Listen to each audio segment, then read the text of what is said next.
오늘부터 이제 요한계시록을 보게 되는데 성경 66권 가운데 가장 오해를 많이 받고 있는 책 가운데 하나가 이 요한계시록입니다.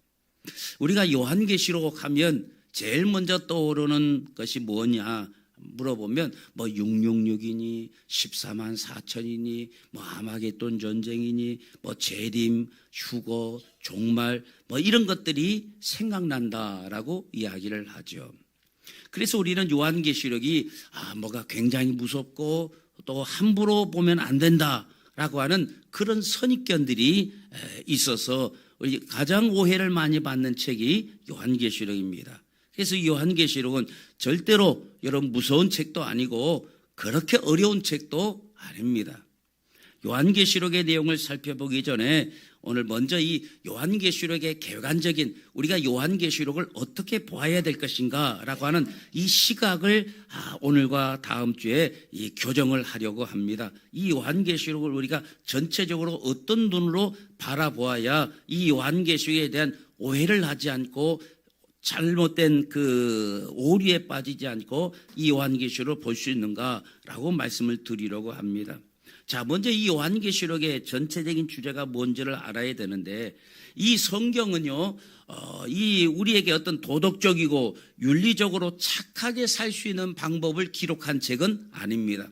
물론 성경 내용 가운데는 도덕적인 내용도 들어가 있고 윤리적인 내용도 들어가 있지만 그렇다고 해서 성경이 윤리책이냐 도덕책이냐 그건 아니라는 거예요. 또 성경은 우리가 이 세상의 부자로 번영하며 누리며 살 수 있는 그런 방법을 기록한 책도 아닙니다. 어떤 사람은 어떤 이 성경에서의 재정을 돌파하고 이런 쪽으로만 포커스를 맞추는데 성경은 사실 그런 재정을 통하여 하나님이 부어주시는 축복을 기록하고 있기도 하지만 그것을 위해서 기록한 책은 아니라는 거예요. 성경을 보면 우리가 예수 그리스도로 말미암아 치유받고 회복되는 내용도 기록하고 있지만 성경을 기록한 목적이 병 고치기 위하여 기록된 병 고침을 위한 목적으로 기록한 책은 아니라는 거예요. 그래서 우리가 이것을 분명히 전제로 알고 성경을 보아야 되는 거예요. 성경은 예수님이 누구신지, 예수님이 왜 우리를 구원하셨는지, 또한 어떻게 구원하셨는지를 기록한 책이 성경이에요. 그래서 우리 이 성경의 핵심은 예수 그리스도이신데 우리가 구약은 이 땅에 오실 예수님에 대한 오셨던 예수님에 대한 기록이요, 신약은 오신 예수님에 대한 기록이요, 요한계시록은 다시 오실 예수님에 대한 기록인 거예요. 그래서 성경은 모두 다 주제를 통틀어도 예수 그리스도에 대한 기록이다, 우리가 그렇게 볼 수가 있는 거예요. 그래서 그렇기 때문에 많은 사람이 오해하는 것처럼 요한계시록을 아주 오지 않은 저 미래의 세상 끝에 일어날 일들을 아주 수수께끼처럼 어렵게 엮어놓은 책이 아니라는 거예요. 우리는 요한계시록을 사설의 풀면 문제가 되고 이 요한계시록이 그만큼 어렵다. 이건 성경을 잘못 보는 거예요. 하나님이 우리에게 말씀을 주실 때에 이 말씀은 어려운 것이 아닙니다. 모든 사람들이 읽고 듣고 이해할 수 있도록 하나님이 주시는 책이다라는 거예요. 한마디로 말하면 요한계시록 역시도 이 성경의 전체적인 주제와 같이 예수 그리스도에 대한 기록이라는 사실을 알아야 할 것입니다. 자, 우리는 이 창세기를 통해서 하나님께서 천지를 창조하셨다라는 것은 우리가 다 알고 있죠. 자, 그런데 창세기 3장에서 이 교활한 사탄 마귀가 인간을 미혹해가지고 타락하는 바람에 인간이 에덴 동산에서 쫓겨나죠.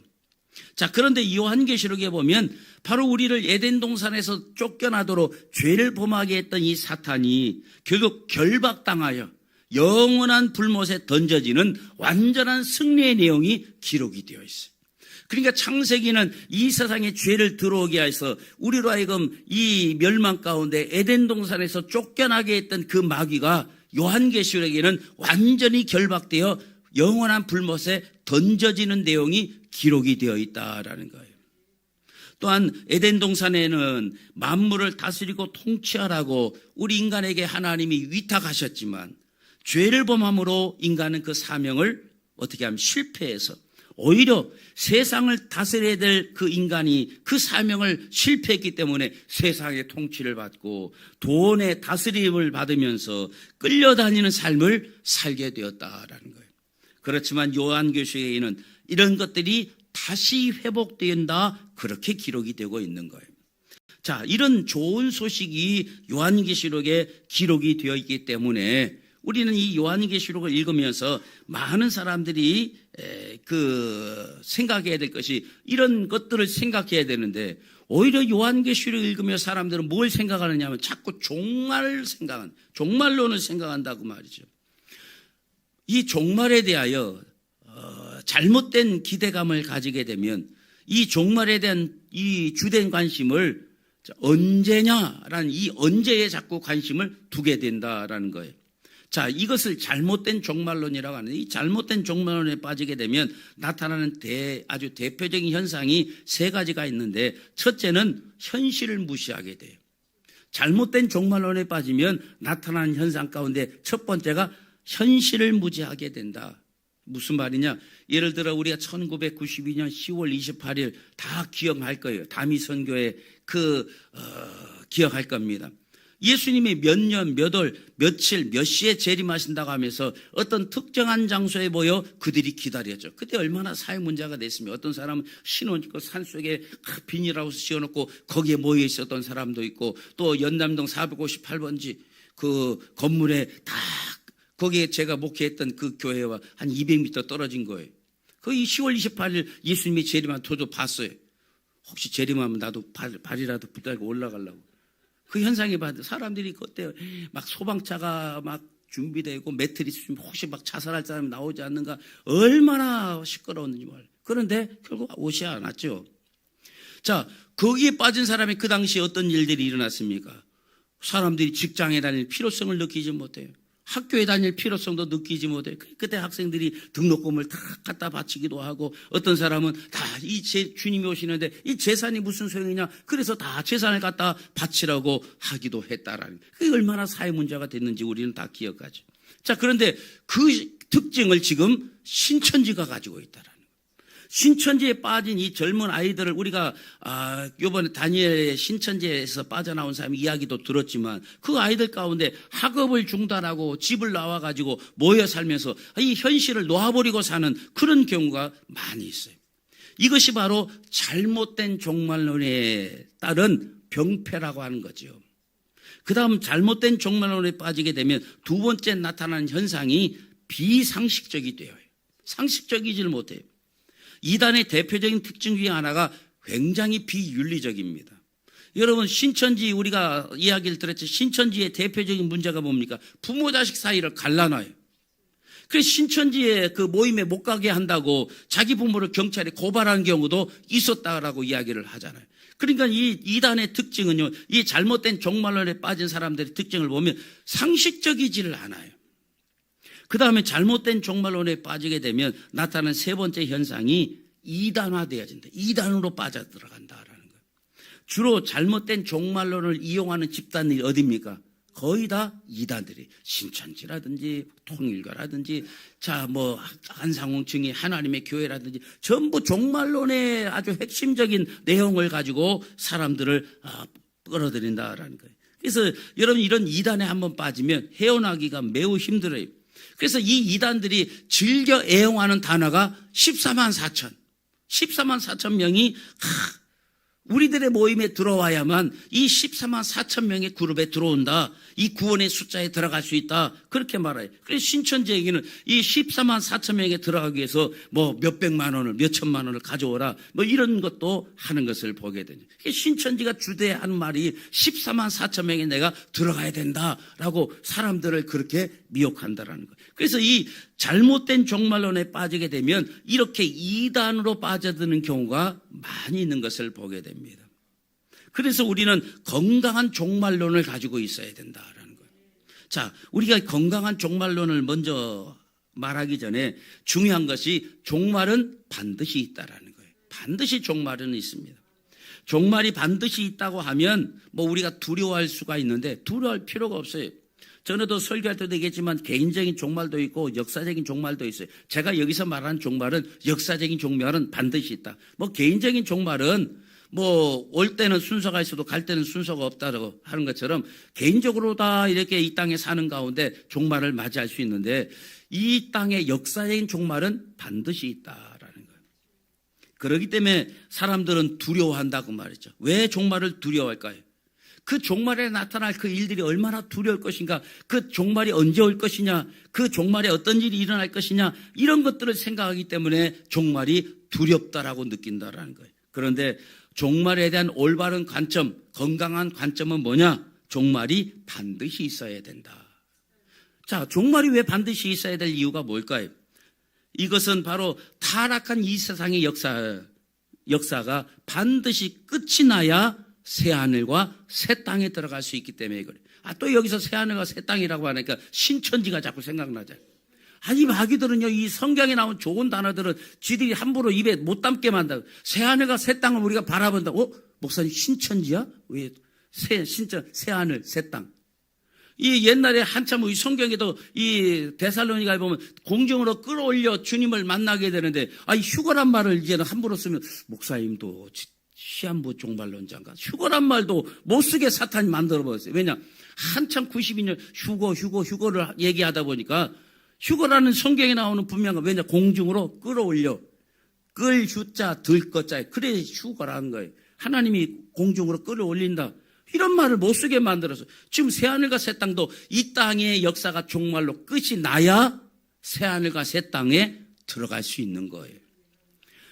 옛날에는요, 종이 되는 데는 3가지 경우가 있습니다. 종의 자식으로 태어나면 종이 돼요. 빚을 져서 빚을 갚지 못하면 종이 됩니다. 또 전쟁에 패배해서 포로가 되어지면 종이 됩니다. 자, 이 3가지 경우에 종이 되는데 이 중에서 이 종의 자리에서 벗어날 수 있는 길은 반드시 죽어야만 벗어날 수가 있어요. 그래서 이 우리가 죄의 종에서 벗어나는 길 역시도 죄악된 육체가 죽는 길밖에 없다라는 거예요. 그래서 고린도전서 10장 2절에 보면 이스라엘 백성들이 홍해를 건넌 사건을 뭐라고 하면 세례를 받았다라고 그렇게 표현을 합니다. 여기 세례를 받았다라는 말은 옛사람이 죽고 새사람이 되었다라는 뜻이죠. 그러니까 홍해에 들어가면서 옛사람이 죽고 홍해에서 나오면서 새사람이 되었다라는 그런 뜻이에요. 그래서 고린도전서 10장 2절에 이스라엘이 홍해를 건넌 사건을 세례로 표현을 하고 있어요. 그렇기 때문에 이 세례 역시도 나의 옛사람이 죽고 새사람이 되었다라는 그 표식으로 세례 의식을 하는 거라고 말하죠. 일종의 이것도 종말이죠. 내 옛사람은 죽고 새사람이 산다. 자, 이것이 우리 성도들에게 종말이 반드시 있어야 되는 이유라 그 말이죠. 자, 그렇다면 여기 새하늘과 새 땅인 새 나라에는 어떤 사람이 들어가느냐? 우리가 다 알죠. 예수 그리스도를 구주로 영접한 사람만이 들어갈 수가 있습니다. 자, 요한계시록을 시작하는 본문 1절을 우리가 봅니다. 여기 보면 뭐라고 나옵니까? 제일 처음에 예수 그리스도의 계시라 그랬어요. 여기 보면 예수 그리스도에 대한 계시를 기록한 책이다 그 말이죠. 요한계시록 1장부터 22장까지 오직 예수님에 대하여 기록하고 있다는 사실을 여러분 기억하시길 바랍니다. 그래서 요한계시록 너희가 오해하지 마라. 요한계시록은 1장부터 22장까지 예수 그리스도의 계시가 담겨진 거다. 예수 그리스도가 담겼다. 그럼 계시가 뭐냐? 우리가 나 계시 받았어 뭐 이렇게 그러잖아요. 이 계시라는 용어부터가 우리가 잘 알아야 돼요. 계시 받았다. 뭐 내가 뭐 환상을 봤다. 내가 음성을 들었다. 이걸 내가 계시 받았다. 뭐 이런 표현. 계시는 그게 아니에요. 계시는 하나님이 감추어진 것을 우리에게 드러내 보여주는 게 그걸 계시라고 해요. 우리가 뭐라고 말합니까? 계시판 하잖아요. 계시판이 뭐예요? 교회의 여러 가지 일들을 드러내 보여주는 거예요. 형제사님이 이렇게 했고 교회가 이런 행사를 하고 이게 드러내 보이는 거예요. 그걸 계시라고 말한다. 자, 이 성경에서 말하는 계시는 물론 한자는 좀 달라요. 하나님이 당신을 우리에게 드러내 보이는 것이 계시입니다. 그렇다면 성경은 계시일까요? 아닐까요? 계시예요. 왜냐? 예수님을 드러내 보이잖아요. 설교는 계시일까요? 아닐까요? 계시죠. 예수님을 드러내 보이는 거예요. 그게 계신 거예요. 내가 환상을 보고 음성을 듣고 그거하고는 그 차원이 다르다 그 말이에요. 자, 그래서 여기 예수 그리스도의 계시라라고 하는데 예수 그리스도의 계시란 말은 하나님이 당신을 우리에게 보여주시는 것이 계신데 예수 그리스도를 하나님이 우리에게 보여주셨다라는 거예요. 자, 그런데 오늘 성경에 보면 우리가 이 요한계시록 하면 아까도 생각했지만 666 뭐 이런 것들이 생각난다고 그랬죠. 여러분 666 같은 경우도 요한계시록 13장 18절에 딱 한 번밖에 안 나와요. 666이라는 단어가 막 여러 군데 나와서 막 설명하고 그렇지 않아요. 딱 한 구절 나와요. 한 번. 여기 보면 666을 사람의 수라고 하는데 그 사람이 누구인지 나중에 그 순서 되면 제가 다 설명을 해드릴게요. 또 아마겟돈이라는 말도 나오고 요한계시록 하면 666, 14만 4천 아마겟돈 자꾸 이런 것만 머리에 떠오르는데 아마겟돈이라는 말도 요한계시록 16장 16절에 딱 한 번 나와요. 두 번도 안 나와요. 그런데 이상하게 사람들은 이 요한계시록의 주인공인 예수님은 우리가 생각 안 하고 딱 한 번밖에 안 나온 666, 딱 한 번밖에 안 나온 아마겟돈을 자꾸 더 거기에 더 관심을 갖는다 그 말이에요. 우리가 분명히 기억해야 될 것이 요한계시록은 누구에 대한 계시다? 예수 그리스도에 대한 계시이기 때문에 요한계시록에서 우리가 집중해서 봐야 될 주제가 뭐냐? 예수 그리스도입니다. 그러니까 우리가 요한계시록 1장부터 이제 22장까지 제가 한 생각 한 1년은 걸리지 않을까 싶은데 이 1장부터 22장까지 읽어가면서 이 중심 관점을 잃어버리면 안 된다. 그래서 먼저 이제 서두에 서론격으로 이 말씀을 드리는 거예요. 이 요한계시록은 예수 그리스도가 중심이다. 이 관점을 잊어버리면 안 돼요. 자, 오늘 본문 1절에 보면 예수 그리스도의 계시라는 말로 시작하는데 아까도 이 계시라는 단어의 뜻을 말씀을 드렸죠. 사전에 찾아보니까 하나님께서 인간에게 무엇인가를 드러내 보이는 것이라고 설명을 합니다. 하나님께서 요한계시를 통해서 인간에게 드러내 보이시는 것이 뭐다? 그게 예수 그리스도라 그 말이에요. 그렇기 때문에 요한계시를 보면서 뭐 666에 더 관심이 있다면 또 14만 4천에 관심이 더 있다면 아마겟돈에 더 관심을 우리가 가지고 있다면 신천지를 비롯한 이단들처럼 요한계시록을 잘못 본 거다 그 말이에요. 그래서 성경을 연구하는 사람들이 말하기를 요한계시록을 제5의 복음이다 그렇게 말을 합니다. 자, 우리가 그런 생각하죠. 예수 그리스도에 대한 기록이라면 사복음서면 충분하지 않습니까? 마태, 마가, 누가, 요한. 이 사복음서면 충분히 예수님에 대해서 우리가 알려졌는데 왜 이 다섯 번째 제5복음이 왜 필요할까요? 그런 말을 하죠. 물론 마태, 마가, 누가, 요한 이 사복음서에는 예수님이 육체를 입고 이 땅에 오셔서 공생애를 지나신 후에 십자가를 지시고 죽으셨다가 3일 만에 부활하셔서 승천하신 거 여기까지밖에 기록이 안 돼 있어요. 근데 예수님이 그걸로 끝입니까? 하늘에 계셨다가 다시 오시잖아요. 예수님은 반드시 다시 오시기 때문에 다시 오시는 예수 그리스도의 영광스러운 모습을 기록한 성경, 그것은 요한계시록밖에 없어요. 그래서 성경학자들이 요한계시록을 제5의 복음이다, 복음서다 그렇게 말하기도 한다고 말해요. 물론 앞으로 666에 대한 설명도 드릴 것이고 14만 4천에 대한 설명도 드릴 것이고 아마겟돈 전쟁에 대한 설명도 해드릴 거예요. 그렇지만 요한계시록의 중심 주제는 이런 것들이 아니에요.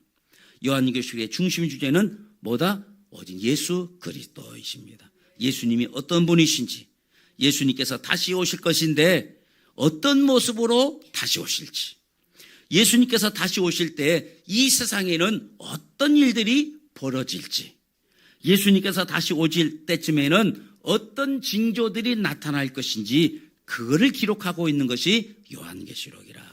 그러니까 요한계시록은 절대로 무서운 책도 아니고 두려운 책도 아니라는 것을 알아야 할 것입니다.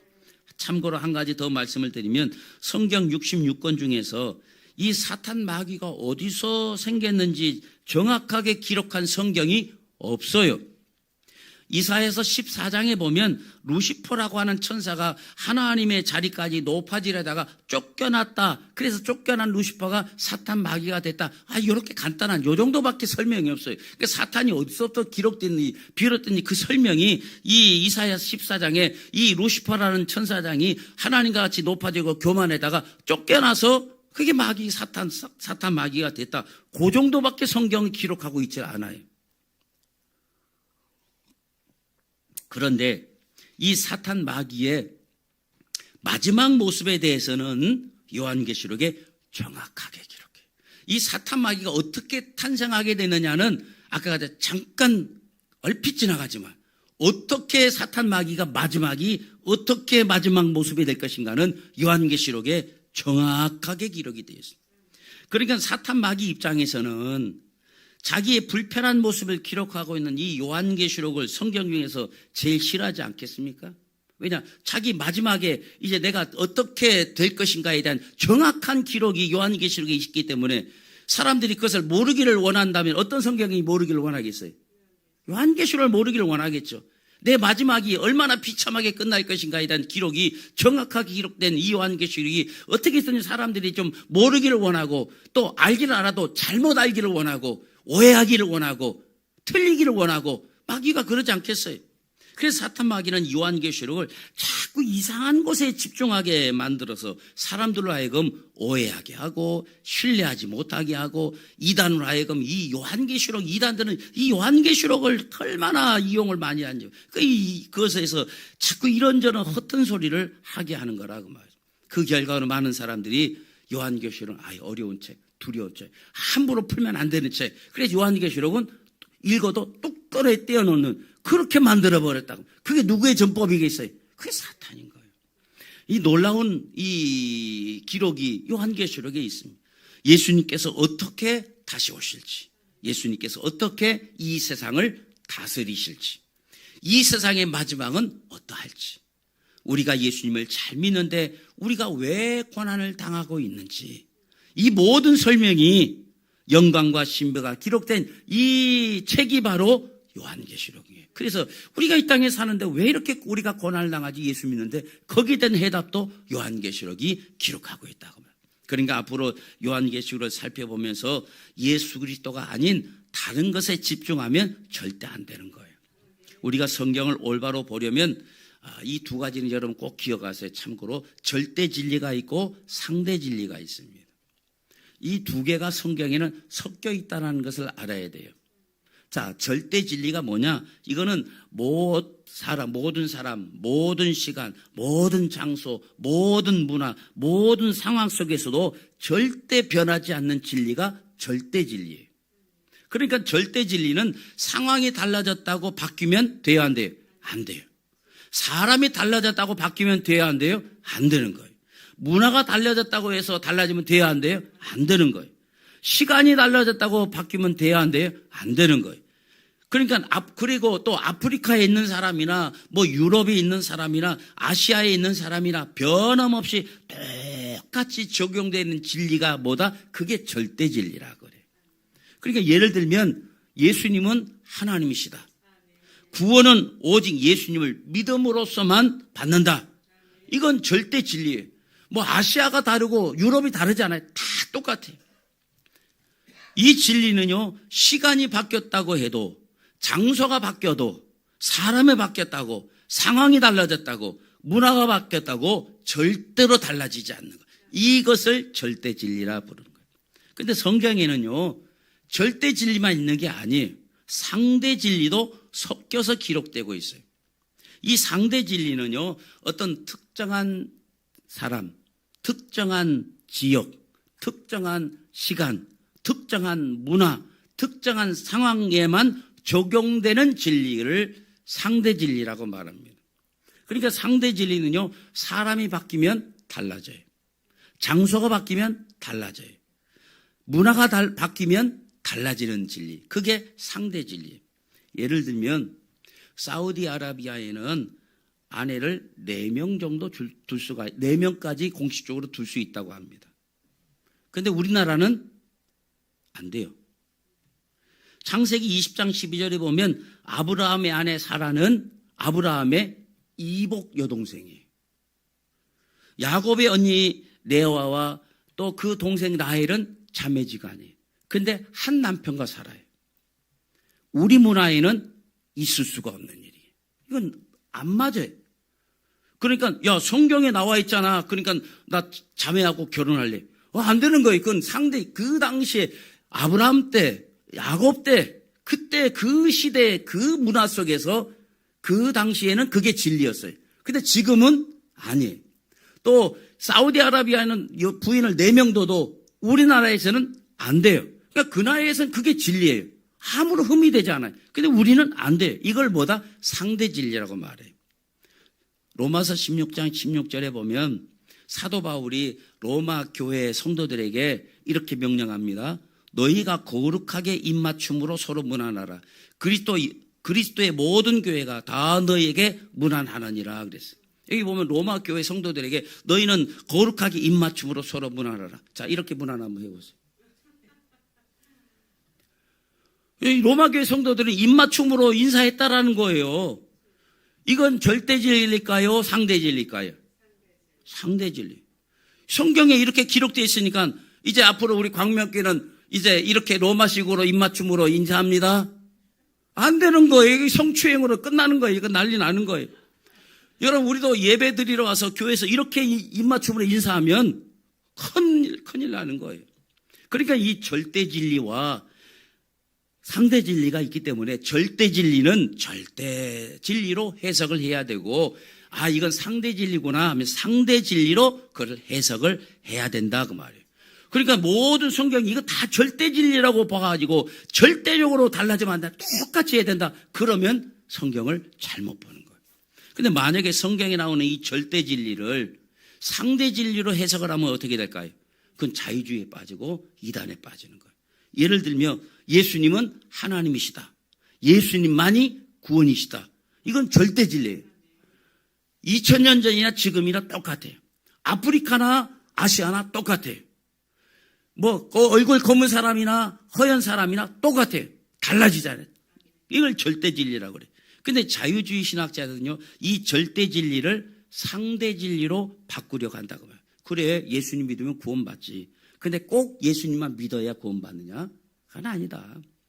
산에 올라가는 방법은 이쪽 A 코스도 있고 B 코스도 C 코스도 있고 하여튼 다 올라가다 보면 정상에 가는 것처럼 예수님 믿어서 구원받기도 하고, 불교 신자들은 불교를 통해서도 구원에 있기도 하고, 또 이슬람은 이슬람을 통해서도 구원, 등산로가 여기니까 다 A, B, C 코스로 올라가다 보면 정상에서 다 만나는 것처럼 예수님도 구원이지만 불교에도 구원도 있고 저 이슬람에도 구원이 있다. 이게 바로 뭐예요? 이거 상대 진리인 거예요. 그러니까 절대 진리를 상대 진리로 여기면 자유주의에 빠지는 거예요. 이게 이제 나름대로 종교 다원주의라 그렇게 말하죠. 그러니까 다른 종교, 예수님만이 구원이시다, 이게 절대 진리인데 다른 종교에도 구원이 있을 수 있다라고 말하면 이 절대 진리를 상대 진리로 생각을 했다고 말. 이게 종교 다원주의.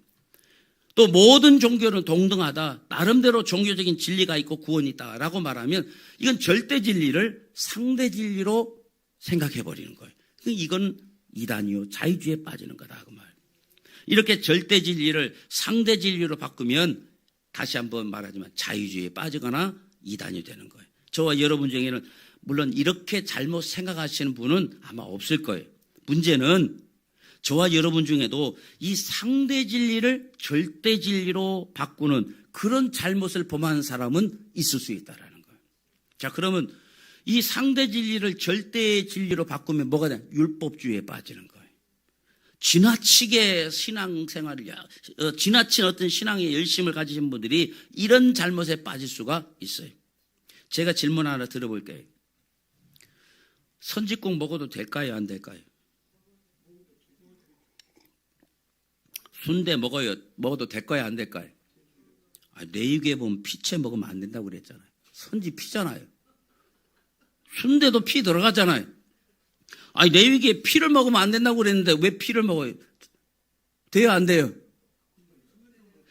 자, 여기서 피채 먹지 말라는 말씀과 또 거기 보면 되새김질한 돼지도 먹지 말라 하는 말씀이 있어요. 다 뭘 먹고 비늘이 있는 거 먹고 비늘 없는 거 먹지. 그러니까 장어도 먹으면 안 돼요, 장로님. 그렇게 말하면 절대 진리로 생각하면. 우리 먹잖아요. 우리 남자들에 가서 시큼 잘 먹었잖아요. 그러니까 성경에는 이 상대 진리가 있고 절대 진리가 있는데 이 상대 진리를 절대 진리로 생각해 버리면 안 되는 거예요. 그럼 율법주의에 빠지는 거예요. 야, 너 왜 비늘도 없는 장어를 먹어? 야, 너 피채 먹지 말라. 너 왜 선지국 먹어? 너 왜 돼지고기 먹어?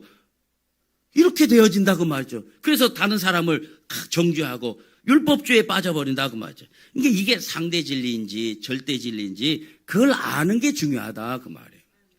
그러니까 우리가 요한계시록을 볼 때는 2025년 12월 3일에 시각에서 요한계시록을 보면 안 되고 2000년 전 이 요한계시록이 기록되었던 그 당시의 역사적인 배경으로 돌아가서 그 당시에 이 단어가 어떤 의미가 있는지를 아는 게 참 중요한 거예요. 그리고 그 당시 사람들은 이 진리로 생각했던 것들이 그 당시 사람들이 생각했던 진리가 이게 절대 진리인지 아니면 상대 진리인지 그걸 알고 봐야 된다고 말이죠. 이 구분해서 봐야 된다고 말이에요. 그러니까 요한계시록을 전체를 다 절대 진리로 봐버리면 안 되는 거예요. 왜냐? 그 당시에 단어로 요한계시록 2000년 전의 단어로 기록이 돼 있잖아요. 그 당시 헬라라든가 그 당시 어떤 그 지역의 문화에 대한 그 이해를 가지고 이 문장이 기록된 것도 있다고 말이죠. 그러니까 이게 절대 진리인지 상대 진리인지 알아야 한다는 거예요. 그래서 절대 진리는 절대적으로 해석을 하고 상대 진리는 상대적으로 해석을 해야 한다라는 거예요. 그래야 요한계시록을 제대로 볼 수가 있는 거예요. 그러므로 우리가 앞으로 이제 이 요한계시록을 살펴보면서 중점적으로 우리가 기억해야 될 것은 요한계시록은 예수 그리스도에 대한 기록, 제5의 복음서다. 마태, 마가, 누가, 요한, 거기다가 요한계시록까지 2차 제5의 복음서다라는 이 사실과 사도 요한이 이 요한계시록을 기록할 당시의 사람들이 그 당시 사람들이 진리로 생각했던 것이 그것이 절대 진리인지 상대 진리인지 그걸 알아야 되는 거예요. 그래야만 우리가 이 자유주의나 이단이나 율법주의의 함정에 빠지지 않고 요한계시록을 올바르게 이해할 수 있어요. 그래서 이것을 구분하지 못하는 목회자나 이런 사람들이 이 성경을 전부 다 절대 진리로 생각하고 그걸 다 오늘날로 하나하나 풀어가려고 하니까 오류에 빠져버리는 거예요. 그러니까 이건 절대 진리는 절대적으로 상대 진리는 상대적으로 우리가 그렇게 이해를 해야 이거는 그냥 그 당시 사람들이 생각했던 언어로 이렇게 표현한 상대적인 진리구나. 그렇게 생각해야 성경이 어렵지 않아요. 요한계시록은 어려운 책이 아니에요. 이제 앞으로 보면서 오늘 이 요한계시록 우리가 어떻게 봐야 될지 요한계시록 1에 이해해야 하는 부분에 첫 번째 시간에 말씀을 드렸습니다.